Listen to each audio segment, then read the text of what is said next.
The snow fell softly outside, blanketing the yard in a quiet glow. Inside, the house smelled of roasted turkey, cinnamon candles, and the pine tree twinkling in the corner. I stood at the head of the dining table, my hands steady as I sliced the turkey I'd spent all day preparing. The table, polished cherry wood from my grandmother's old farmhouse, groaned under plates of mashed potatoes, green beans, and my special cranberry relish, the kind my family begged for every Christmas. The lights were dim, casting a warm halo over the faces of my daughter, Sarah, her new boyfriend, Tom, and my granddaughter, Emily, who was home from college. For 30 years, I'd hosted this dinner, pouring my heart into every detail, from the hand-stitched napkins to the pecan pie cooling in the kitchen. At 68, I wasn't as quick as I used to be, but my hands still knew the rhythm of this night. I smiled, passing a plate, when Emily looked up from her phone, her voice sharp enough to cut through the chatter. "Why do old people act like they still run everything?" she said, loud enough for everyone to hear. A laugh followed, light but cruel, like she thought it was funny. Her cousins smirked. Sarah just shrugged, scrolling on her phone. Tom chuckled, like it was a clever joke. My knife paused mid-slice, the room suddenly colder than the snow outside. I didn't say a word. My face stayed calm, my smile fixed, but inside something cracked. I'd raised Emily when Sarah worked late shifts, taught her to tie her shoes, read her bedtime stories, and saved every penny of my retirement to pay for her college. All those years I never asked for thanks, never expected it. But that night, her words hit like a slap, echoing in the silence of my heart. The table kept buzzing, forks clinked, someone asked for more gravy, but I felt like a ghost, unseen in my own home. I kept slicing, kept serving, but my mind was elsewhere, replaying every sacrifice, every unnoticed gesture.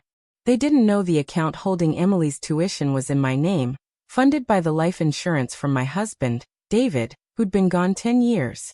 They didn't know I'd sold his old record collection to cover her first semester. They didn't know because I never told them. I thought love was enough, that giving was enough. But as Emily laughed again, her cousins joining in, I realized they didn't see me. They saw the food, the gifts, the house, but not me. I set the knife down, wiped my hands on my apron, and looked around the table. Sarah was still on her phone. Tom was telling a loud story, and Emily was texting, her fingers flying. Nobody noticed the shift in my eyes, the way my smile tightened. I didn't yell or cry. I just stood, untied my apron, and walked toward the door. "Mom, where you going?" Sarah called, barely looking up. I didn't answer. I grabbed my coat, stepped into the snow, and shut the door behind me. The cold bit my cheeks, but it felt cleaner than the air inside. I walked to my car, the crunch of snow under my boots the only sound. As I drove away, the house's warm lights faded in my rearview mirror. What they didn't know, what nobody at that table knew, was that I was done being invisible. I wasn't just walking out on dinner. I was walking toward something bigger, something they'd never see coming. The drive was quiet, just the hum of the engine and the soft patter of snow on the windshield. My name was Susan, and I'd spent my life building this family. I was a retired schoolteacher, a widow, the one who held everyone together when David got sick, when Sarah's marriage fell apart, when Emily needed someone to cheer at her school plays. I wasn't loud or showy, but I was there, always there, stitching their lives together with quiet love. My house was the heart of every holiday, every birthday, every Sunday supper. I'd bake cookies until midnight, wrap gifts with handwritten notes, and save every extra dollar for them. When Sarah was 25, pregnant and alone, I moved in, cooked her meals, drove her to doctor visits. When Emily was born, I was the one rocking her to sleep so Sarah could rest. I never kept score, never asked for a thank you. But that night, as Emily's words rang in my ears, I realized I'd given so much I'd lost myself. The college fund, the gifts, the dinners, they weren't love anymore. They were expectations I'd let them build. I pulled into a gas station, the neon sign buzzing in the dark. My hands shook as I gripped the steering wheel. I wasn't angry, not exactly. It was deeper, heavier, like grief mixed with clarity. Emily's laugh wasn't just a joke. It was a mirror, showing me how small I'd become in their eyes. I thought of David, how he'd call me Sue and say I was the glue of our family. He'd be furious to see me mocked at my own table. I sat there, the car idling, and made a decision. I wasn't going back to that house, not to that version of myself. The college fund, the one I'd built for Emily, was mine to give or take. And I knew in that moment, I was taking it back. Not out of spite, but because I deserved to be seen. The snow kept falling, and I drove on, a plan forming in my mind, sharp and clear as the winter night. That night I didn't go home. I checked into a small motel, the kind with flickering lights and a vending machine that hummed too loud. I lay on the stiff bed, staring at the ceiling, and let the weight of the evening settle. Emily's words replayed, each one a pinprick to my heart. I thought of the years I'd spent saving for her, the nights I'd stayed up worrying about her future. I thought of Sarah, who'd stopped calling unless she needed something. I thought of Tom, laughing like I was a punchline. But mostly, I thought of myself, Susan, the woman who'd forgotten how to say no. I wasn't sure what came next, but I knew one thing. I was done being the background. I closed my eyes, the motel room quiet except for my breathing, and felt a spark of something new. Not anger, not sadness, but power. The kind that comes when you decide to stop giving yourself away. The motel room smelled of old carpet and bleach, but it was the first place in years where I felt I could breathe. I woke to the sound of a truck rumbling outside, the thin curtains letting in a gray dawn.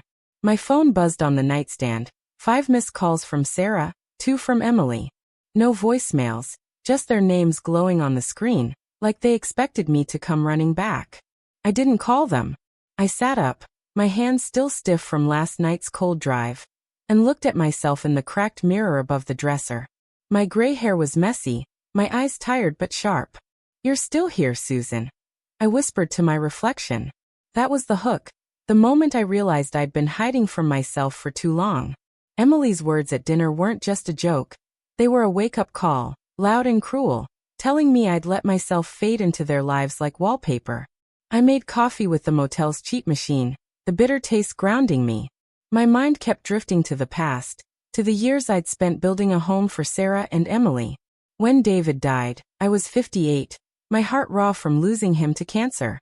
He'd been my anchor, the man who'd bring me tea when I graded papers late at night, who'd dance with me in the kitchen to old jazz records. After he was gone, I threw myself into the family, thinking it would fill the hole he left.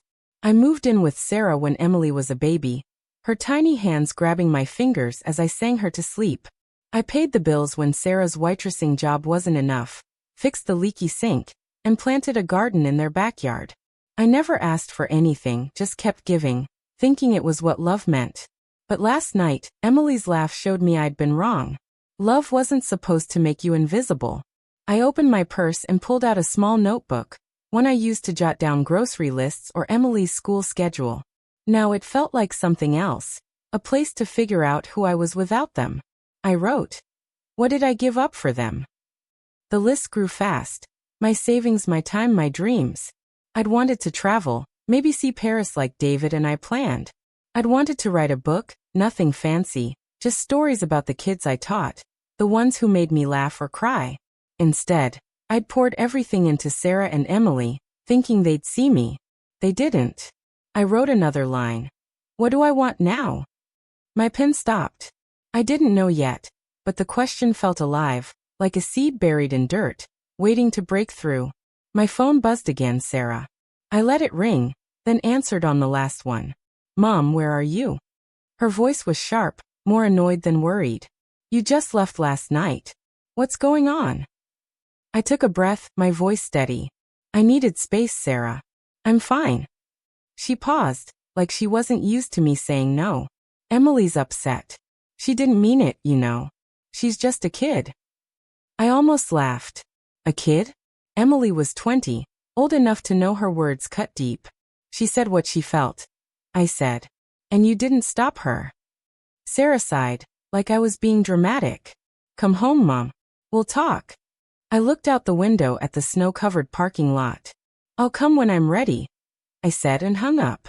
It was the first time I'd ever ended a call with her like that. It felt like cutting a rope I didn't know was choking me. I drove to a diner nearby, the kind with sticky booths and waitresses who called you Han. I ordered pancakes, something I hadn't eaten in years because Emily hated them.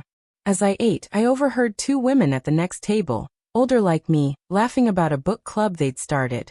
One said, "I thought I was done learning at my age, but these books make me feel young." I smiled, their words stirring something in me. I'd been a teacher, loved stories, loved sharing them. Maybe that was still in me, buried under years of family dinners and unpaid bills.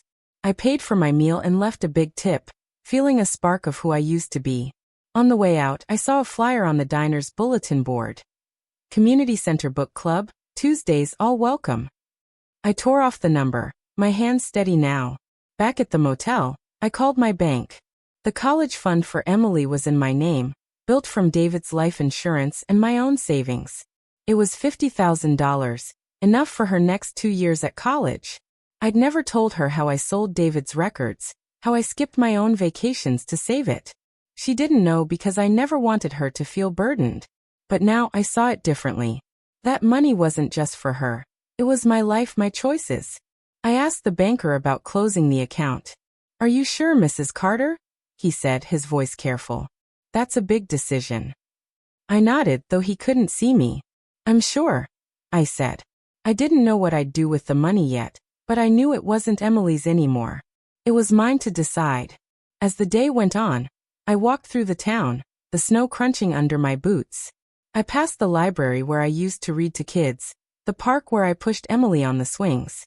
Each step felt like reclaiming a piece of myself. I stopped at a coffee shop, ordered a tea, and sat by the window. A young girl, maybe 16, was studying at the next table, her books spread out, her face tired but determined.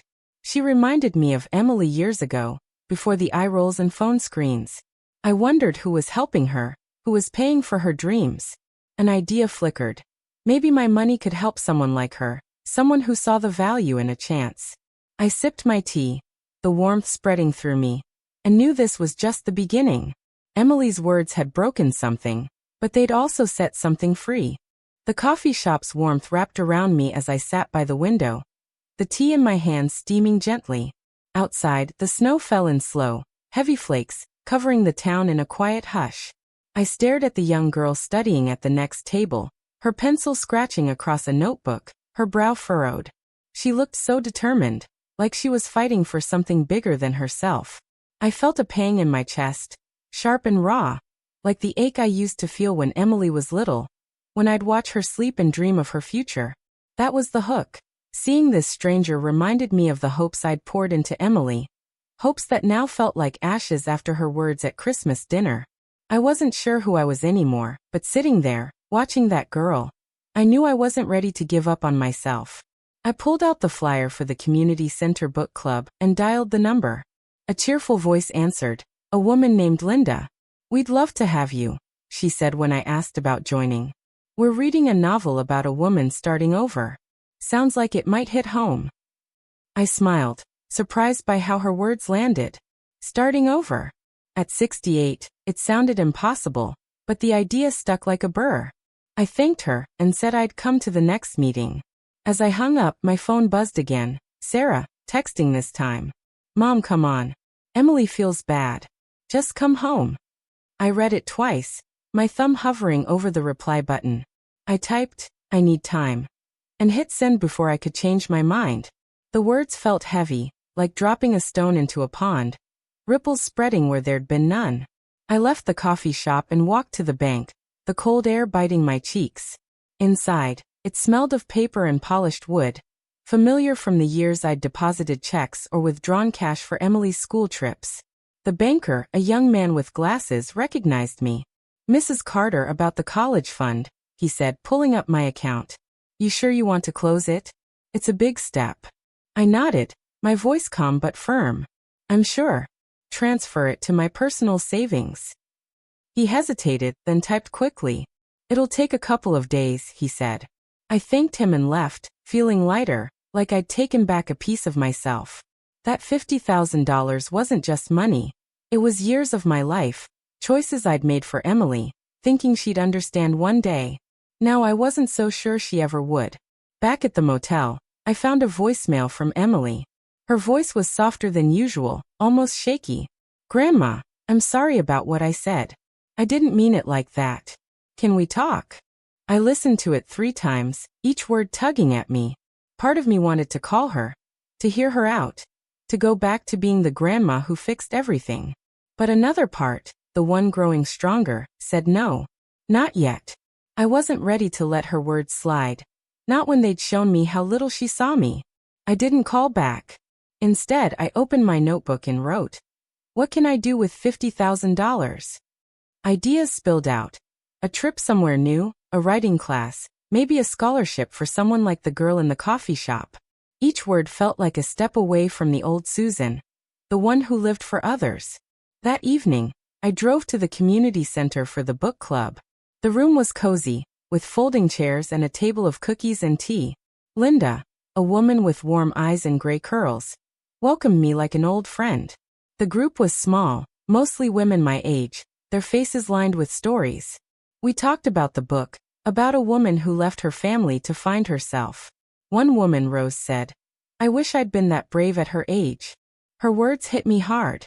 I'd never thought of myself as brave, just steady, reliable. But walking out of that dinner took something I hadn't known I had. I shared a little, just that I'd left a family dinner after a fight. They listened, no judgment, just nods and kind smiles. For the first time in years, I felt seen, not as a mom or grandma, but as Susan. When I got back to the motel, Sarah was waiting in the parking lot, her car idling, her arms crossed. "Mom, what's going on?" she said, her voice sharp but her eyes worried. "You're scaring us." I looked at her, my daughter, the one I'd raised through sleepless nights and broken dreams. "I'm not trying to scare you," I said. "I'm trying to find me." She frowned, like the words didn't make sense. "Emily's sorry, okay? She's been crying all day." I nodded, but my heart didn't soften like it used to. "Sorry's a start," I said. "But it's not enough." Sarah stared, her mouth open, like she didn't know me. Maybe she didn't. I walked past her to my room, my steps firm. Inside, I sat on the bed, my notebook open, and wrote one more line. "I'm not invisible anymore." The words felt like a promise, one I was just beginning to keep. The motel room was dark except for the glow of a street lamp slipping through the curtains. I sat on the bed, my notebook open, the words, "I'm not invisible anymore," staring back at me. My heart pounded. Not with anger but with a strange, fierce hope, like I was meeting myself for the first time in years. That was the hook. The moment I realized I wasn't just running from that Christmas dinner, but running toward something new, something mine. Sarah's car was gone from the parking lot, but her words lingered, sharp and heavy. "You're scaring us." I wasn't trying to scare anyone. I was trying to breathe. My phone buzzed again, Emily's name on the screen. I hesitated, then answered, bracing myself. "Grandma, please." Emily's voice cracked, like she'd been crying. "I'm so sorry. I was stupid. Can you just come home?" Her words hit hard, stirring the soft part of me that wanted to hug her, tell her it was okay. But I couldn't. "Not yet." "Emily," I said, my voice steady but soft. "You said what you said. It wasn't just a joke. It was how you see me." She went quiet, then sniffled. "I didn't mean it like that. I was just showing off, I guess. For my cousins." I closed my eyes, picturing her at the table, her laugh cutting through the warmth of the night. "You laughed at me, Emily. In my own home. After everything I've done." My voice shook now, the hurt spilling out. "I sold your grandpa's records to pay for your school. Did you know that?" She gasped, the small, broken sound. "No," she whispered. "I didn't." I stood, pacing the small room, the carpet rough under my feet. "I gave up so much for you," I said. "My savings, my time, my dreams. And you made me feel like nothing." Emily sobbed now, her voice muffled. "Grandma, I'm sorry. I'll make it up to you. Please just come back." I wanted to believe her, but something held me back, a new strength I didn't recognize. "I need time, Emily," I said. "I need to figure out who I am when I'm not just your grandma." I hung up before she could answer, my hands trembling. The silence in the room was heavy, but it didn't feel empty. It felt full of possibility. The next morning, I drove to the community center again, this time for a writing workshop Linda had mentioned. The room was small, with mismatched chairs and a whiteboard covered in scribbled quotes about courage. A dozen people sat in a circle, some young, some older, all holding notebooks like mine. The teacher, a woman named Claire, had kind eyes and a voice that made you want to listen. Write about a moment you felt alive, she said. I froze, my pen hovering. When had I last felt alive? Not at Christmas, not at the endless family dinners. I thought of David, his hand in mine as we danced in our old kitchen. I wrote about that, the words coming slow at first, then faster, like a dam breaking. When it was my turn to share, I read, my voice shaky but clear. He spun me around, and for a moment, I wasn't just a wife or a mom. I was Susan, and I was enough. The room was quiet, then Claire smiled. That's beautiful, she said. Keep writing, Susan. I nodded, tears in my eyes, feeling seen in a way I hadn't in years. As I left the workshop, my phone rang, Sarah again. I answered, ready for another fight. Mom, what's going on with the bank? She said, her voice tight. They called about Emily's tuition account. Said it's being closed. My stomach twisted, but I kept my voice calm. It's my money, Sarah. I'm taking it back. She laughed, sharp and disbelieving. What? You can't do that. Emily needs that for school.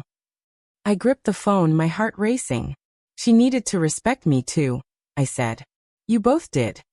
Sarah's voice rose. This is crazy, Mom. You're punishing her for one dumb comment. I took a breath, the words coming easier now. It's not punishment. It's me choosing myself for once. She went quiet, then muttered. You're being selfish. The word stung, but I didn't flinch. Maybe I am, I said. Maybe it's time. I hung up, my hands steady now, the air around me feeling lighter. I drove to the park, the one where I used to push Emily on the swings. Snow dusted the benches, and a few kids were building a snowman nearby. I sat, watching them laugh, their voices bright in the cold. I opened my notebook and wrote again, this time about the girl from the coffee shop, the one who looked so determined. I imagined her getting a scholarship, a chance to chase her dreams. The idea grew, taking shape like the snowman across the park. What if I used the $50,000 to help someone like her? Not Emily, not anymore, but someone who'd value it. I wrote down names of local charities, schools, programs for kids who needed a boost. My pen moved faster, my heart full in a way it hadn't been in years. Emily's apology, Sarah's anger. They were still there, but they weren't the only thing anymore. I was starting to see a path, one that led to me. The park was quiet now, the kids with their snowmen gone, leaving only footprints in the snow. I sat on the bench, my notebook open, the idea of a scholarship burning bright in my mind. My fingers were cold, but my heart felt warm, alive in a way it hadn't in years. That was the hook. The moment I realized I could give to others without losing myself. That my life's work didn't have to end with Emily's betrayal. The $50,000 I'd saved for her wasn't just money. It was my love, my sacrifice, and now it could be my legacy. I wrote faster, jotting down plans to call the local high school, maybe set up a fund for kids who couldn't afford college. But then my phone rang, shattering the quiet. It was Sarah again, and I knew this wasn't going to be easy. Mom, you're serious about this? Sarah's voice was loud, almost shaking. You're really taking Emily's college money? I gripped the phone, my breath visible in the cold air. It's my money, Sarah, I said, my voice steady but sharp. I chose to give it. Now I'm choosing to take it back. She laughed, but it wasn't funny, it was desperate. This is insane. You can't just pull the rug out from under her.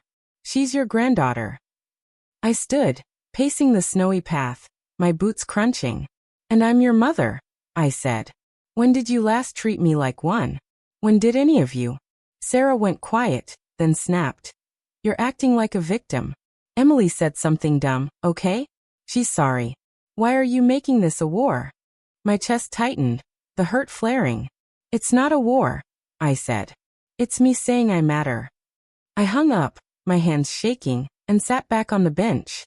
The words echoed. I matter star. I'd never said them out loud before, not like that. I thought of David, how he'd look at me across the dinner table, his eyes saying I was enough. I missed him, but I was starting to see I could find that feeling again, not in someone else, but in myself.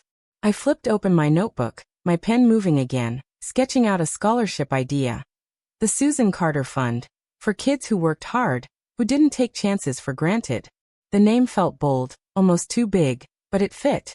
I wasn't just Emily's grandma anymore. I was Susan, and I had a voice.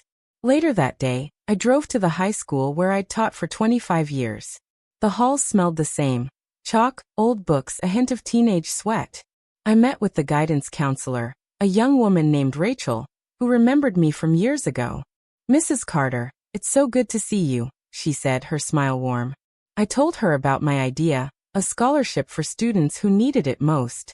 Her eyes lit up. "That's amazing," she said. "We have so many kids who'd benefit. Like Mia, a senior who's working 2 jobs to save for college." I nodded, my heart swelling. "Tell me about her," I said. Rachel leaned forward, her voice soft.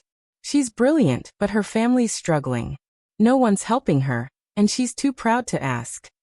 I thought of the girl in the coffee shop, her tired eyes, her determination. "I want to meet her," I said. Rachel promised to set it up. As I left the school, Emily was waiting by my car, her face pale, her eyes red. My stomach dropped. She'd never shown up like this before. "Grandma," she said, her voice small. "Can we talk? Please?" I nodded, but my guard was up. We sat in my car, the heater humming. "I messed up," she said, staring at her hands. "I didn't know about Grandpa's records, about everything you gave up. I'm so sorry." Tears rolled down her cheeks, and I felt my heart twist, the old Susan wanting to wipe them away. But I didn't. "Why did you say it, Emily?" I asked, my voice soft but firm. "Why did you laugh at me?" She swallowed hard. "I don't know. I wanted to seem cool, I guess. I didn't think it'd hurt you." I looked at her, my granddaughter, the girl I'd raised. "It did," I said. "It made me see I've been invisible to you."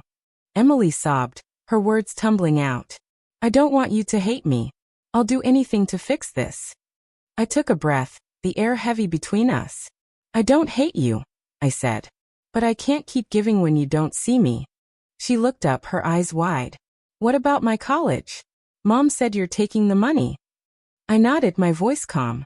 "I am. It's mine to decide." Her face crumpled, but I didn't back down. "You'll figure it out, Emily," I said. "You're smart. But I need to figure me out too."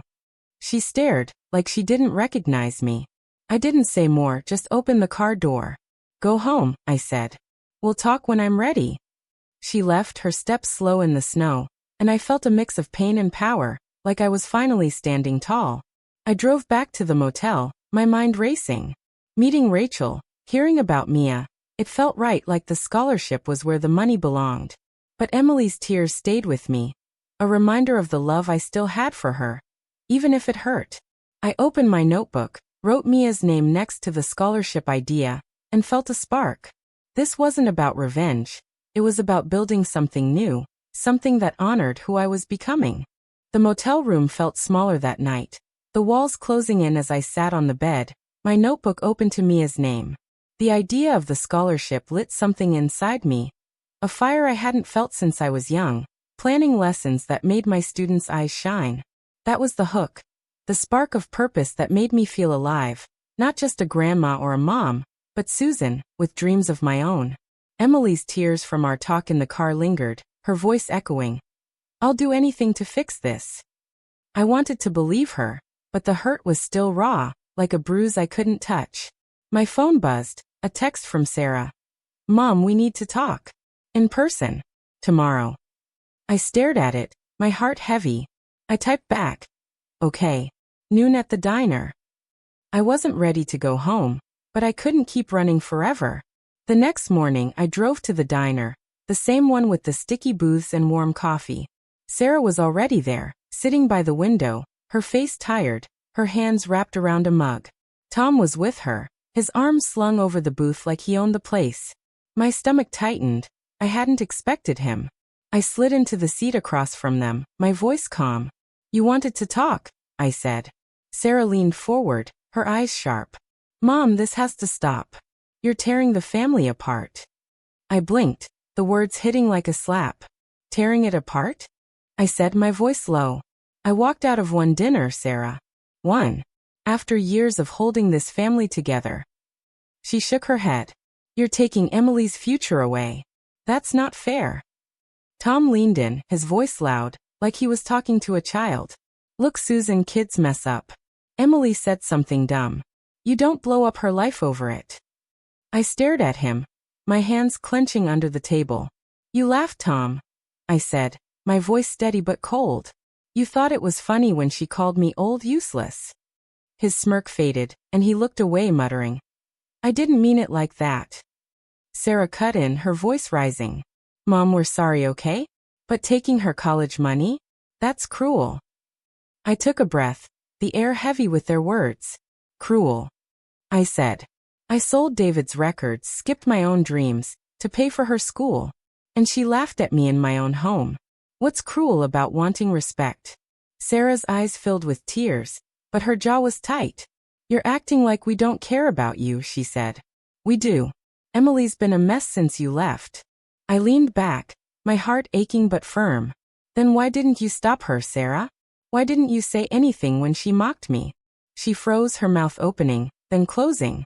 Tom shifted, uncomfortable. Come on, Susan, he said. It was just a moment. Let it go. I looked at him, my voice sharp now. I've let too much go, Tom. I'm done. Sarah reached for my hand, but I pulled back. Mom, please, she said, her voice breaking. We need you. Emily needs you. I met her eyes, my own stinging. I needed you too, I said. But I was invisible. I stood, leaving cash for the coffee I hadn't ordered. I'll talk to Emily when I'm ready, I said. But the money's mine now. I'm figuring out what to do with it. Sarah's face crumpled. You're choosing money over family? She said, her voice a whisper. I shook my head, the words heavy but true. I'm choosing me. I walked out, the diner door jangling behind me, my heart pounding with pain and power. The snow was falling again, soft and quiet, like it was washing the world clean. I drove to the community center, needing something to hold on to. The writing workshop was starting, and I slipped into a chair, my notebook open, Claire's voice welcoming us. Write about a choice you made, Claire said, her eyes kind. I wrote about walking out of that dinner, about hanging up on Sarah, about telling Emily the money was gone. The words poured out, raw and messy, but real. When I read them aloud, my voice shook. I left because I was tired of being unseen, I said. I'm choosing myself now, and it hurts, but it's mine. The room was quiet, then Rose, from the book club, reached for my hand. That's strength, she said, her voice soft. You're not alone. My throat tightened, tears spilling over. For the first time, I didn't feel like I was fighting this battle by myself. Later, I met Rachel at the high school again. She introduced me to Mia, the senior she'd mentioned. Mia was small, with dark eyes and a shy smile, her hands clutching a worn backpack. Mrs. Carter wants to start a scholarship, Rachel said. Mia's eyes widened. For real? She asked, her voice soft but hopeful. I nodded, my heart full. I want to help kids like you, I said. Kids who work hard. Mia looked down, then back at me. My mom's sick, she said. I work 2 jobs, but college feels impossible. I saw myself in her, the years I'd worked to give Emily everything. It's not impossible, I said. I'm going to make sure of it. Mia smiled, a small, bright thing, and I felt the fire in me grow. As I drove back to the motel, Emily's car was in the parking lot. My heart sank. She wasn't giving up.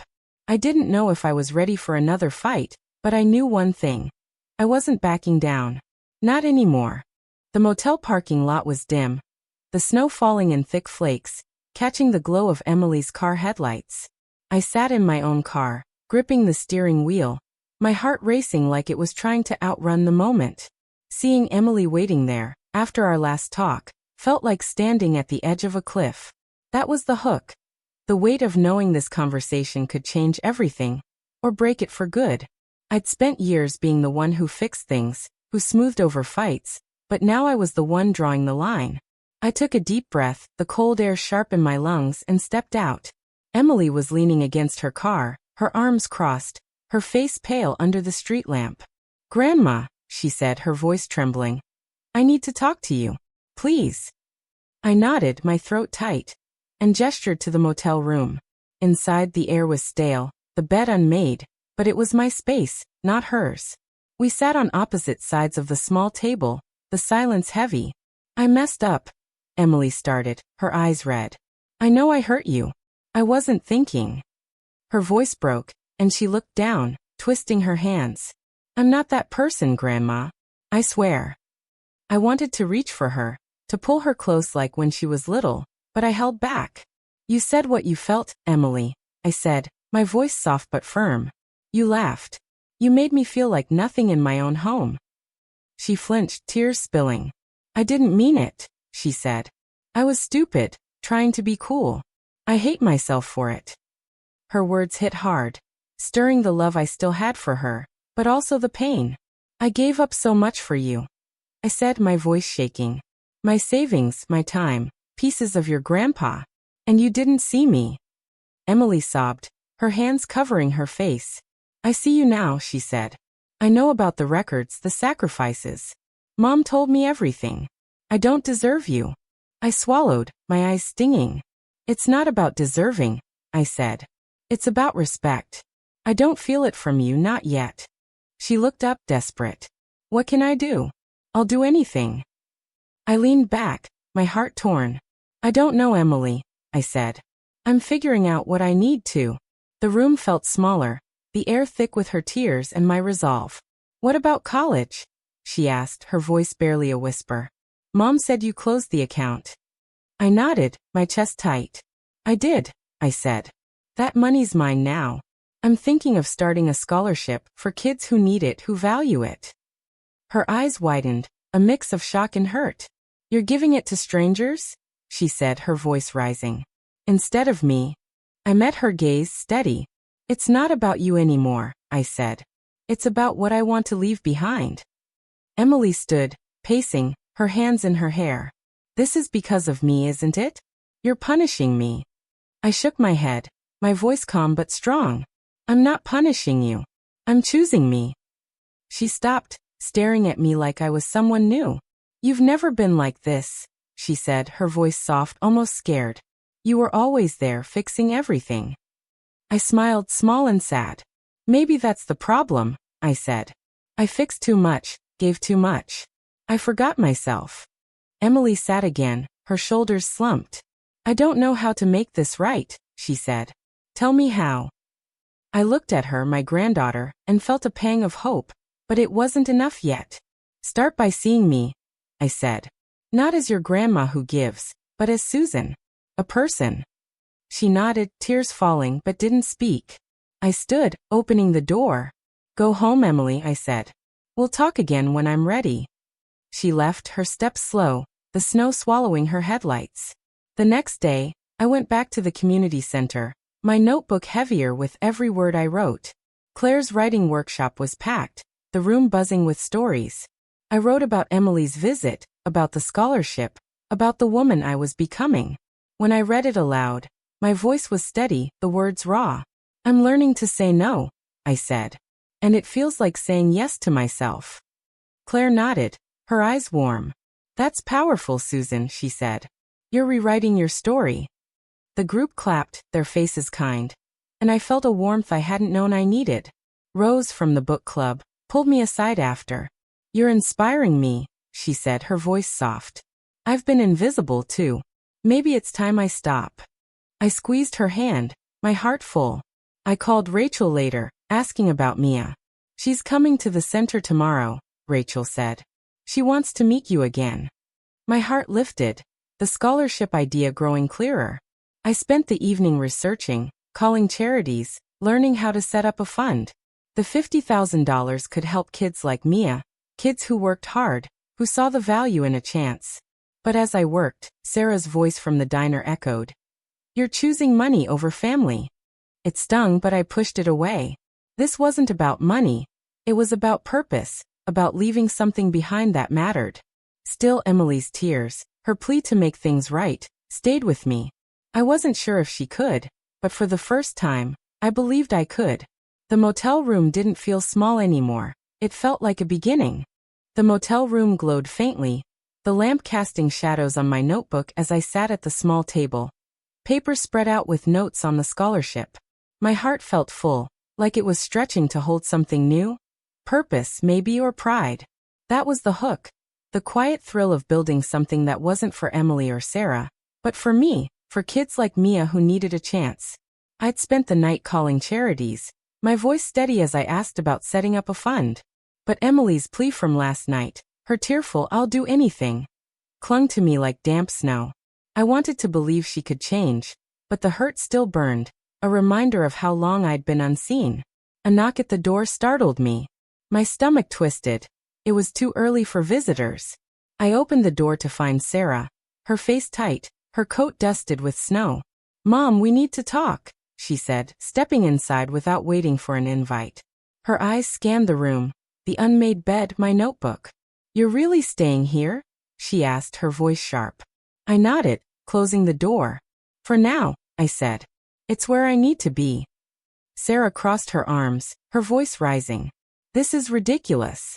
You're living in a motel, cutting Emily off, acting like we're the enemy. What's wrong with you?" My chest tightened, but I kept my voice calm. "Nothing's wrong with me, Sarah," I said. "I'm just done being invisible." She laughed, short and bitter. "Invisible? You're the center of our family. We need you." I sat down, my hands steady on the table.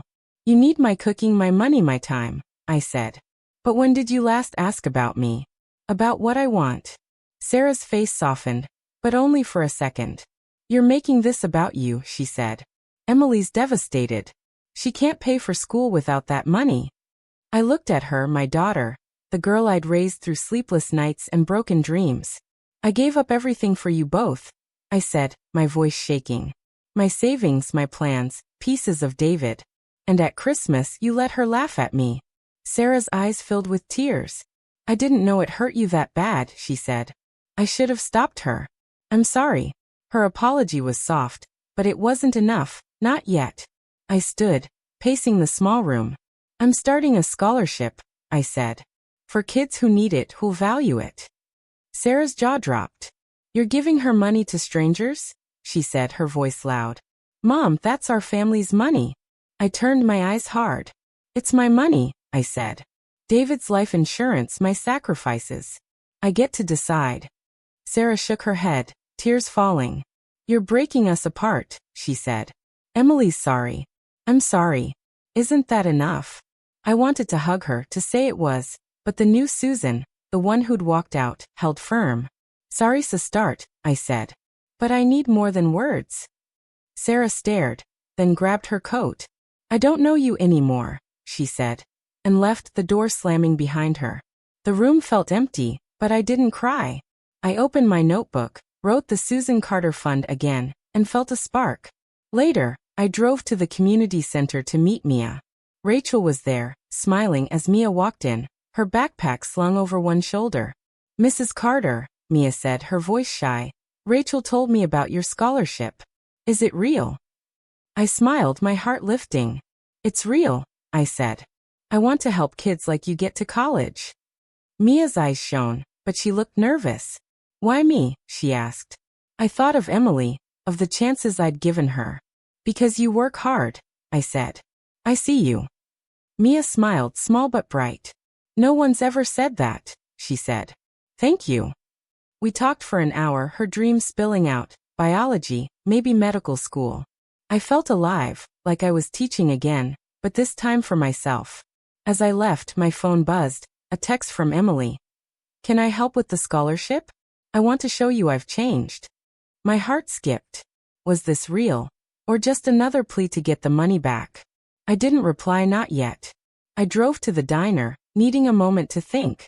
The waitress, a woman my age, poured my coffee. "Rough day?" she asked, her voice kind. I nodded, smiling faintly. "Rough life," I said. She laughed, setting down a plate of pancakes.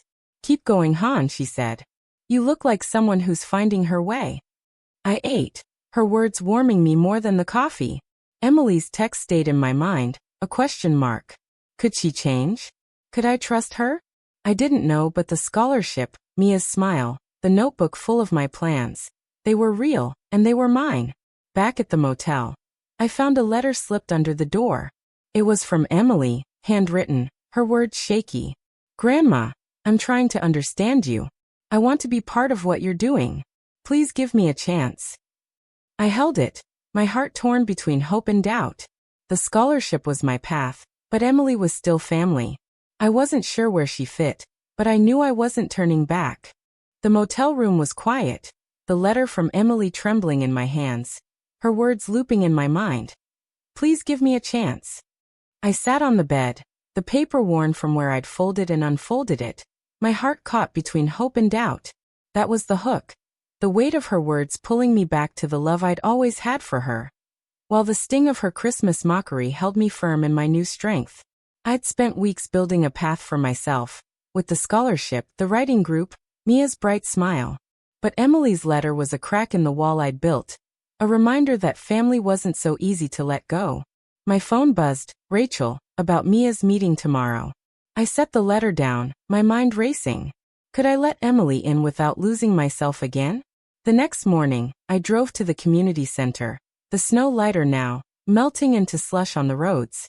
Rachel met me at the door, her face excited. Mia's here, she said, leading me to a small office. Mia sat there, her backpack at her feet, her eyes nervous but warm. Mrs. Carter, she said, standing. I can't stop thinking about what you said. About college. I smiled, my heart lifting. I meant it, I said. I'm setting up a scholarship and I want you to be the first. Mia's mouth opened, then closed, tears welling. Why me? She asked, her voice small. I thought of Emily, of the chances I'd given her. Because you see the value in it, I said. You're fighting for your future. That's enough. Mia hugged me, sudden and tight, and I felt tears in my own eyes. Thank you, she whispered. You don't know what this means. Rachel joined us, pulling out forms for the scholarship. We can start small, she said, but your $50,000 could help Mia and others. I nodded, my notebook open, jotting down details. I want it called the Susan Carter Fund, I said, my voice steady. Mia looked up, surprised. After you, she asked. I smiled, a little shy. It's my story too, I said. I want it to mean something. Rachel grinned. It already does, she said. We talked for hours, planning how to find other students, how to make the money stretch. Mia shared more, her mom's illness, her late shifts at a diner, her dream of being a doctor. Each word made the scholarship feel righter, like it was where the money belonged.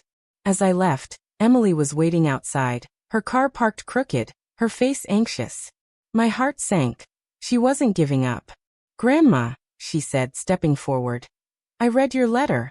I meant it. I want to help with the scholarship. I stopped, my breath catching. Why? I asked, my voice sharp. To get the money back? She shook her head, tears in her eyes. No, she said. I want to show you I'm different. I want to be part of something you care about. I studied her, searching for the girl who'd laughed at me. You hurt me, Emily, I said, my voice low. Words don't just disappear. She nodded, her voice breaking. I know, she said. But I'm trying. Let me prove it. I didn't know what to say. Part of me wanted to believe her, but the other part, the one that had walked out of that dinner, wasn't ready. I need time, I said, my voice firm. This scholarship isn't about you. It's about me, about kids like Mia. Emily's face fell, but she nodded. Okay, she said. But I'm not giving up. She handed me a small envelope. Read this when you're ready, she said, and walked away, her boots splashing in the slush. I held the envelope, my hands shaking, and drove to the diner, needing space to think. The same waitress poured my coffee, her smile kind. You're glowing today, she said. I laughed soft. I'm trying, I said. She nodded, like she understood. Keep trying, hon. It looks good on you. At the motel, I opened Emily's envelope. Inside was another letter, longer, her handwriting messy but careful. Grandma, it read. I was wrong. I took you for granted, and I hate myself for it. I've been talking to Mom, to my cousins about how we treated you. I'm learning, and I want to help with your scholarship, not for me, but for you. I want to know you, the real you. My throat tightened, tears blurring the words. I thought of Mia, of the writing group, of the woman I was becoming. Emily's words felt real, but trust was hard. I set the letter down and called Claire from the writing workshop. I need to write about this, I said, my voice shaky. About family, about choosing myself. Claire's voice was warm. Come tomorrow, she said. We'll listen. I lay in bed that night, the letters beside me, my notebook open. The scholarship was moving forward, Mia's future brighter, but Emily's words were a new twist, a chance I wasn't sure I could take. I wrote one line. Can I love them and still love me? The question hung in the air, unanswered, but it didn't scare me. For the first time, I felt strong enough to face it. /X artifact. This 9th section, approximates 6,000 characters, starts with an emotional hook. Susan's torn feelings holding Emily's letter, balancing love and self-respect. The dialogue-heavy scenes with Mia and Emily deepen the emotional stakes, while the scholarship's progress and Emily's second letter add twists, keeping suspense high. The diner moment and Claire's call tie Susan's empowerment to her community, pushing the story toward 60+ minutes. Let me know next when you're ready for the 10th section, and I'll wrap it up with intense dialogue, emotion, and a moral lesson. The motel room was still, my notebook open, the question I'd written. Asterisk, can I love them and still love me? Asterisk, staring back like a challenge. I lay awake, Emily's letters beside me, their words a tangle of hope and hurt. That was the hook. The moment I realized my journey wasn't just about walking away, but about finding a way to hold love and self-respect together. The scholarship was real now, Mia's future brighter, but Emily's plea to be part of it felt like a final test. Could I trust her? Could I rebuild with my family without losing the woman I'd become? A soft knock broke my thoughts. My heart jumped, it was late, too late for visitors. I opened the door to find Emily and Sarah, their faces nervous, snow clinging to their coats. Mom, Sarah said, her voice soft. Can we come in? I nodded, stepping aside, my stomach tight. They sat on the bed, Emily clutching a small box. We've been talking, Sarah said, her eyes meeting mine. About everything. We were wrong, Mom. I was wrong. Her voice broke, tears falling. I let Emily's words slide at Christmas. I didn't see how much you gave us. Emily nodded, her hands shaking. I was selfish, Grandma, she said. I didn't know what I had in you. I want to change. I stood, my heart pounding, their words heavy with something new, sincerity. I sat across from them, my voice steady but soft. I've spent my life giving, I said. But that night, you made me feel like nothing. I can't go back to that. Sarah reached for my hand, and this time I let her. We don't want that either, she said. We want you, Mom. The real you. Emily opened the box, revealing a photo of me and David, young and laughing, framed in wood. I found this in the attic, she said, her voice small. You looked so happy. I want to know that person. My throat tightened, tears stinging. That's Susan, I said, touching the frame. I'm finding her again. Emily's eyes filled. Can I help, she asked. With the scholarship, with you? I looked at them, my daughter and granddaughter, and saw something I hadn't before. Effort. But then came the twist.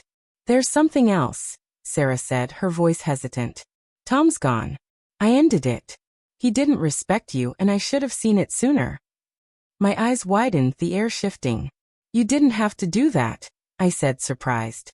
Sarah shook her head. I did, she said. I want us to be a family again, the right way. The words landed hard, a piece of the puzzle clicking into place. Tom's laughter at Christmas had been part of the hurt, and Sarah's choice was a step toward healing. I took a breath, my heart torn but hopeful. The scholarship's moving forward, I said.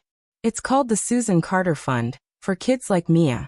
Emily, if you want to help, it's not about money, it's about work. Showing up, learning who I am. Emily nodded, her face serious. I'll do it, she said.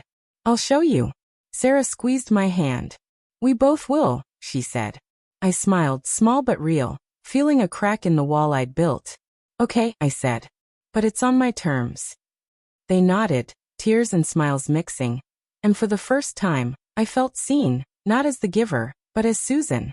The next day, I met Rachel and Mia at the community center, Emily by my side. Rachel handed me the scholarship papers, now official. You're changing lives, she said, smiling. Mia hugged me again, her voice bright. I'm applying to colleges because of you, she said. I looked at Emily, who was quiet, watching Mia with a mix of awe and regret. You did this, Grandma, she said softly. I shook my head. I'm doing it for me, I said. But you can be part of it. She smiled, a real one.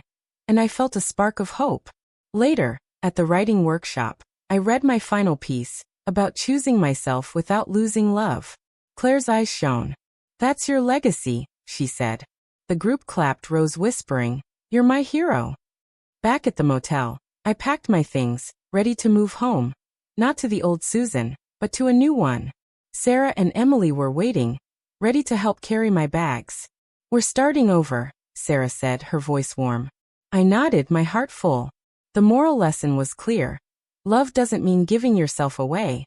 It means standing tall enough to be seen. I'd learned to say no, to choose me. And in doing so, I'd found a way to love them better. As I locked the motel door, I thought of you listening to this story. If it moved you, hit that subscribe button. Join us for more stories of strength and heart. I drove home, the snow falling soft, the road ahead brighter than I'd ever imagined. /X artifact. This 10th section, approximate 6,000 characters, starts with an emotional hook. Susan's struggle with Emily's letters, weighing love against self-respect. The dialogue-heavy scene with Sarah and Emily delivers a major twist, Tom's departure, deepening the family's redemption.